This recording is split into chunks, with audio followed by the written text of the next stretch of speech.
nagpasakal na! Ako ba? Ako ba yung di nakakaintindi? Ako pa yung masama? Ako pa yung mali? Oh, hindi ako na ulit! Kasalanan ko na ulit! Kasalanan ko nagisunod-sunuran ako sa'yo!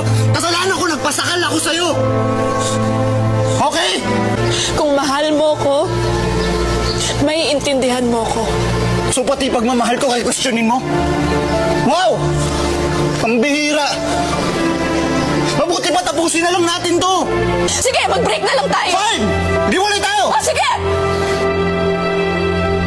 Pero itong tatandaan mo, hindi ako bumabalik sa mga ex ko!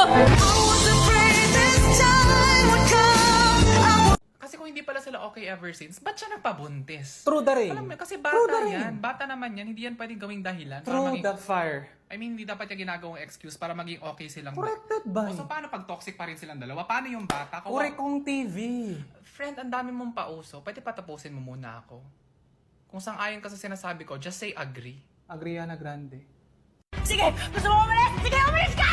Talaga! Talagang aalis na ako! Manong Ben! Manong Ben! Manong Ben! No! Yes, ma'am. Uwi na po tayo sa Manila. Tara na po. No! Hindi mo siya ihahatid. Huwag mo siyang idamay sa kalokohan mo! Fine! Magkukumit na lang ako! Hindi ko kaya? Kaya ko yun! Give me my pamasahe! Joke ha? Akala ko talaga dati nung hindi pa tayo friends na maldita ka. Ha? Paano mo nasabi? Hindi kasi may certain aura ka na parang lagi kang galit sa mundo. Yung parang wala kang time makipagplastikan sa mga tao. Tama. Hala. Wala kayong mararating. Wala kayong lugar sa mundo. At tagakugon man eh. Di ba tagakugon, Jeffrey? Imong lugar daw ba? Wala ka lugar.